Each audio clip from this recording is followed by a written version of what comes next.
Hi, அனைவருக்கும் வணக்கம். ஓம் சாய்ராம், ஜெய் ஜெய் சாய்ராம், குருவே சரணம், குரு கடாட்சம். தியானம் என்றால் என்ன பார்க்கலாங்களா? தியானம் என்றால் உள்நோக்கிய பயணம், உள்தேடல் அப்படின்னு சொல்லலாம். சரிங்களா? உள்நோக்கிய பயணம். இப்போ நம்ம பகவானை வெளியவே தேடிட்டு இருக்கோம் இல்லைங்களா?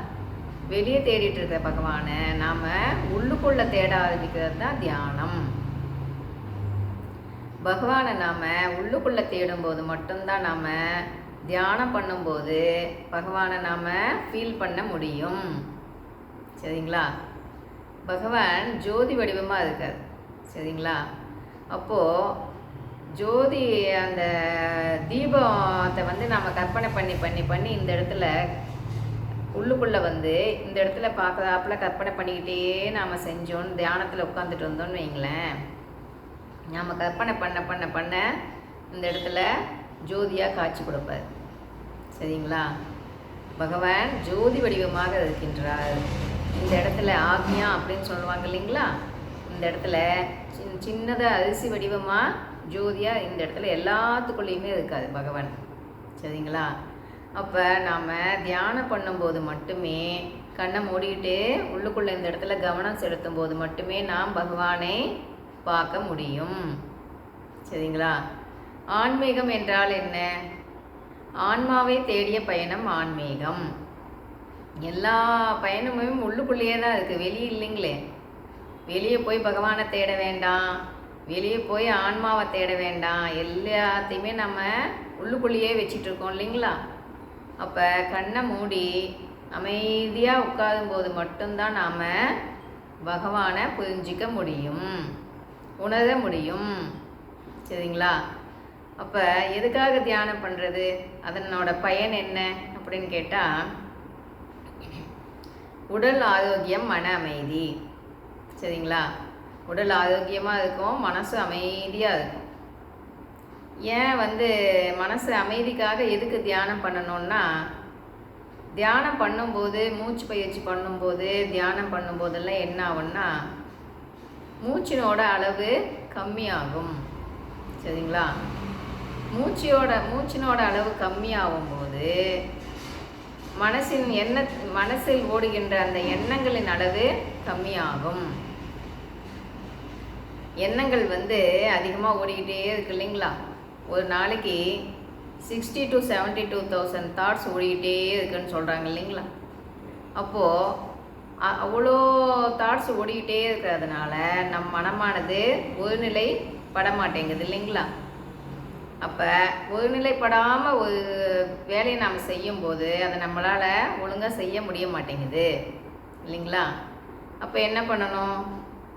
தியானம் பண்ணுறது எதுக்குன்னா மெயினாக மனம் ஒருநிலைப்படணும், அதுக்காக தான் பண்ணுறது. அப்போ மனசு எப்படி ஒருநிலைப்படும்?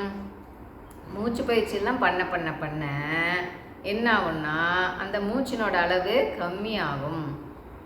மூச்சினோட அளவு கம்மியாகும்போது அந்த எண்ணங்கள் அளவு கம்மியாகும்.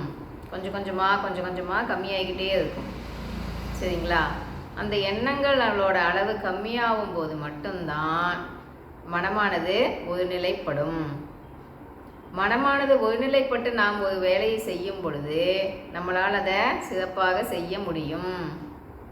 சரிங்களா? அப்போ நம்ம என்ன பண்ணணும்? பகவானை கோயில் கோயிலாக போய் வெளியே தேடிட்டு இருக்கோம் இல்லைங்களா? உள்ளுக்குள்ளே தேடுவோமா பகவானை? அப்போ என்ன பண்ணலாம்?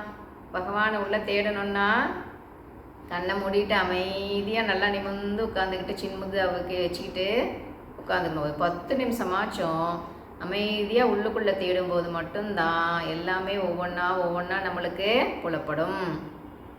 தேடல் எல்லாமே நம்ம என்ன பண்ணுறோம்? வெளியவே தேடிட்டு இருக்கோம் இல்லைங்களா? கோயில் கோயிலாக போய் தேடிட்டு இருக்கோம் சாமியை. அப்போ நம்ம என்ன பண்ணணும்?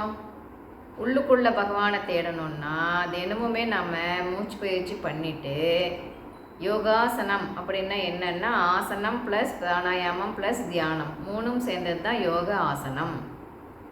சரிங்களா? அப்போ தினமுமே கொஞ்ச நேரம் எக்ஸசைஸ் பண்ணணும், கொஞ்ச நேரம் வந்து மூச்சு பயிற்சி பண்ணணும், கொஞ்ச நேரம் வந்து கடைசியாக தியானம் பண்ணணும். இப்போ வந்து சில பேர் என்ன சொல்கிறாங்கன்னா, நாங்கள் வந்து நிறைய வருஷமாக செஞ்சிட்ருக்கோம்ப்பா, நல்லாவே ஆகலப்பான்றாங்க. அவங்க என்ன பண்ணுவாங்கன்னா, எக்ஸசைஸ் பண்ணுவாங்க, மூச்சு பயிற்சி பண்ணுவாங்க, கடைசியாக தியானம் பண்ணுறீங்களான்னு கேட்டால் இல்லைம்பாங்க. சரிங்களா? அப்போ என்ன பண்ணணும்? கடைசியாக ஒரு 5 நிமிஷமோ இல்லை 10 நிமிஷமோ கண்ணை மூடி தியானம் பண்ணும்போது மட்டுமே முழு பலனை அடைய முடியும். அப்போ என்ன பண்ணலாம் நம்ம? ஃபஸ்ட்டு என்ன பண்ணணும்னா, கொஞ்ச நேரம் எக்ஸசைஸ் பண்ணணும், அடுத்தது பிராணாயாமம் பண்ணணும், அதுக்கு அடுத்தது நம்ம தியானம் பண்ணணும். அது மிக மிக அவசியமானது. சரிங்களா? இப்போ மோட்டரே போடுறோன்னு வைங்களேன், தண்ணி வந்தால் தானே யூஸு, தண்ணி வரலன்னா யூஸுங்களா? சொல்லுங்கள் பார்க்கலாம். அதை போல் நாம் என்ன பண்ணுறோன்னா, பயிற்சியெல்லாம் பண்ணிவிட்டு கடைசியாக ஒரு 10 நிமிஷம் நம்ம தியானத்தில் உட்காரும் போது மட்டும்தான் அது நல்லா வேலை செய்யும். சரிங்களா? அப்போ நம்ம உடம்பை நல்லா பார்த்துக்க வேண்டியது நம்மளோட வேலை தானே. என்ன பண்ணலாம்? வேலை வேலை வேலைன்னு வேலைக்கே ஓடிட்டுருக்கோம் இல்லைங்களா? நம்ம உடம்புக்காக ஒரு 10 நிமிஷம் ஒதுக்கலாமே.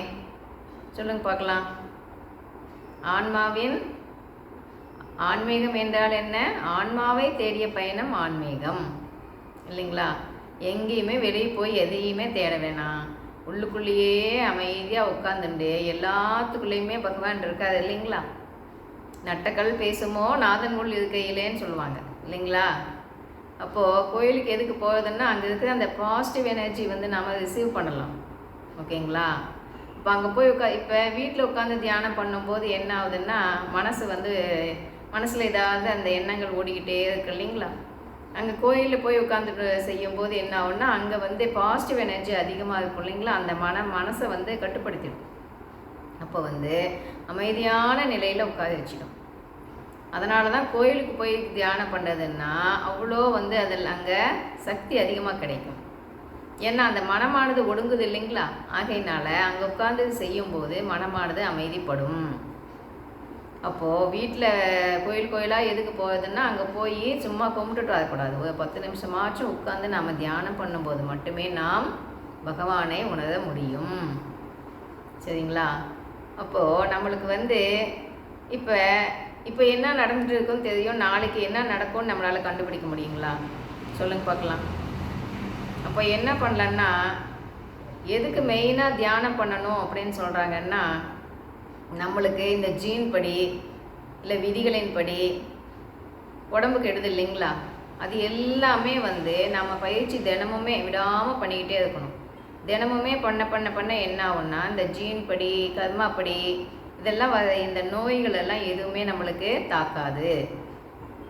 அப்படியே உடம்புல ஏதாவது பிரச்சனை இருந்தாலும் நல்லாயிடும், திரும்ப எதுவும் வராமையும் பார்த்துக்கும். அப்போ நம்ம என்ன பண்ணணும்? விடாமல் பயிற்சி பண்ணிகிட்டே இருக்க வேண்டியது மிக மிக அவசியம். அப்போ என்ன பண்ணலாம்? பகவான் வந்து விதின்னு விட்டுடாதப்பா, நீ வந்து நல்லா பண்ணிக்கலாம், உனக்கு வந்து சான்ஸ் இருக்குது, நீ நல்லா பண்ணிக்கோ, இதெல்லாம் பண்ணிக்கோ அப்படின்னு சொல்லி தான் இந்த யோக பயிற்சியெல்லாம் சொல்லி கொடுத்துருக்காங்க இல்லைங்களா? அப்போ நாம் அதை யூஸ் பண்ணிக்கணும் இல்லைங்களா? விதின்னு எல்லாத்தையுமே விடக்கூடாது. நம்ம என்ன பண்ணணும்? எல்லாத்தையுமே நம்ம விதின்னு விட்டோன்னு வைங்களேன், அது போட்டு நம்மளை அழுத்திடும். நம்ம என்ன பண்ணணும்? விதிப்படி தான் அப்போ நடக்குதா ஒவ்வொன்றும் அப்படின்னு தெரிஞ்சுக்கிட்டோம். அப்போ அந்த விதியிலேருந்து மீண்டு வர முடியுமா முடியாதா அப்படிங்கிறதையும் தெரிஞ்சுக்கிட்டோம். அதை தான் பகவான் சொல்கிறார், இந்த யோக பயிற்சிகளை செய், நீ விதியிலிருந்து மீள முடியும் அப்படின்னு சொல்கிறாரு இல்லைங்களா? அப்போ தான் நம்ம அதை செய்யணுமா வேணாமா? சொல்லுங்க பார்க்கலாம். அப்போது பகவான் சொல்கிறது எல்லாமே விடாமல் முயற்சி பண்ணிக்கிட்டே இருக்கணும். நம்ம வந்து ஒரு எய்ம் வச்சு போயிட்டுருக்கோன்னு வைங்களேன், அது வந்து என்ன டிஸ்டர்பன்ஸ் தடங்கள் எல்லாம் கண்டிப்பாக தடங்கள் உண்டாகும். அப்போ நம்ம என்ன பண்ணணும்? அது எல்லாம் நாம் எதையுமே பொருட்படுத்தாமல் நாம் என்ன லட்சியத்தை நோக்கி போய்கிட்டு இருக்கோமோ விடாமல் முயற்சி பண்ணிக்கிட்டு போய்கிட்டே இருக்கணும். அப்போ தான் ஜெயிக்க முடியும் இல்லைங்களா? அந்த தடை வந்துடுச்சு, இந்த தடை வந்துடுச்சு, நம்மளால் செய்ய முடியல அப்படின்னு விடலாங்களா? சொல்லுங்க பார்க்கலாம். தினமுமே சாப்பிட்றோம், 3 வேளைக்கும் சாப்பிட்றோம், பசி எடுக்குது, எல்லா வேலையும் பண்ணுறோம், அப்போ அதுவும் ஒரு வேலைன்னு நினச்சிட்டு தினமுமே நாம் செய்யும்போது மட்டும்தான் அதனோட பலனை நாம் அடைய முடியும்.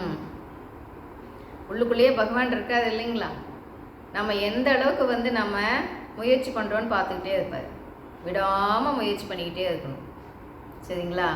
இப்போ என்ன பண்ணலாம்? தினமும் ஒரு 10 நிமிஷமாச்சும் ஒதுக்கி யோக பயிற்சிகளை செய்து நம் மனதையும் உடலையும் ஆரோக்கியமாக அமைதியாக வைத்துக்கொள்வோம். சரிங்களா? அப்போ பகவான் சொல்கிறத ஃபாலோ பண்ணுவோம். விடாமுயற்சி வெற்றி கொடுக்கும்.